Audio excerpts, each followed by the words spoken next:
Hello everyone, welcome to the smart IAS foundation. आज हम discuss करने वाले हैं 11 सितंबर 2024 का प्री सिक्योर, जिसमें हम लोग करेंगे 5 MCQ based on the current affairs.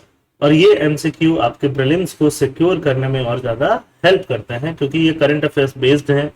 ये आपको जनरली इजीली कहीं भी न्यूज़पेपर में ढूंढने से बहुत ज़्यादा नहीं मिलेंगे, और डायरेक्टली प्रीलिम्स में एपीएससी यूपीएससी बाकी स्टेट पीसीएस प्रीलिम्स में डायरेक्टली यहाँ से क्वेश्चन आएगा।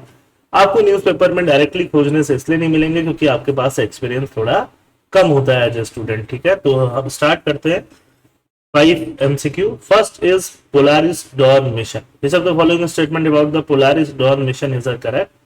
Polaris Dawn mission is a privately funded space mission in collaboration with NASA. अगर ये प्राइवेटली फंडेड है तो यहाँ नासा क्या कर रहा है? नासा की जगह ये क्या है? स्पेस एक्स है ना।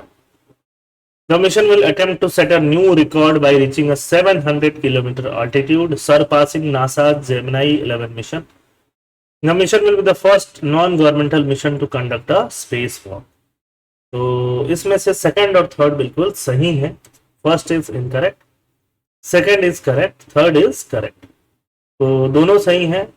स्पेस वॉक किसको बोलते हैं? Any time an astronauts gets out of vehicle while in space it is called space walk. कई अगर एस्ट्रोनॉट स्पेस में स्पेस व्हीकल से बाहर निकलता है तो इसको क्या बोलते हैं?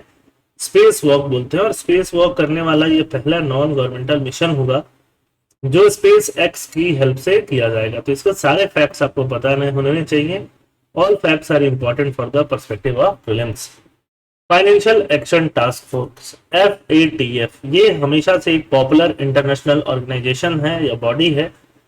FATF कब स्टैब्लिश हुआ? 1989 में as a global body to combat money laundering. Money laundering, black को व्हाइट करने वाले को क्या बोलते हैं? Money laundering. और टेरर फाइनेंसिंग को रोकने के लिए स्टैब्लिश हुआ है।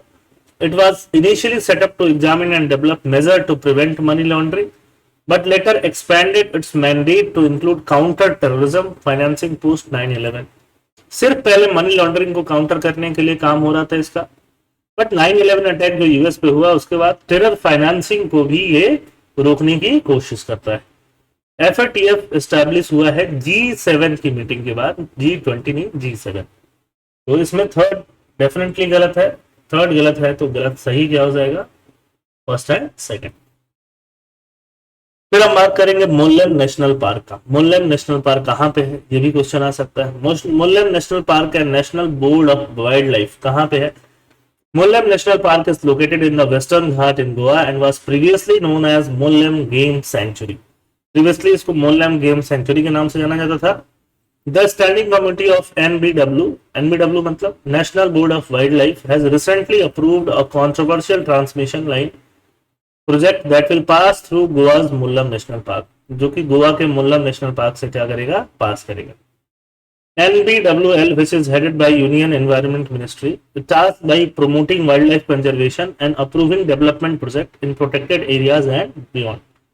NBWL क्या करेगा? वो जो यूनियन एनवायरमेंट मिनिस्ट्री हेड करती है वो क्या करेगी? प्रमोट करेगी वाइल्ड लाइफ कंजर्वेशन को एंड अप्रूव करती है डेवलपमेंट प्रोजेक्ट्स को। तो ये तीनों के तीनों ही स्टेटमेंट जो है इसमें सही है। तो थर्ड का आंसर क्या आ जाएगा? सी। ठीक है। Question number 4, grey wolf. Grey wolf का स्टेटस क्या है? वुल्फ जो है यूपी के बहराइच में बहुत आतंक मचाया हुआ है। वहां पे ह्यूमन और एनिमल कंफ्लिक्ट हो रहा है। वुल्फ जो है बच्चों को उठा उठा ले जा रहे हैं।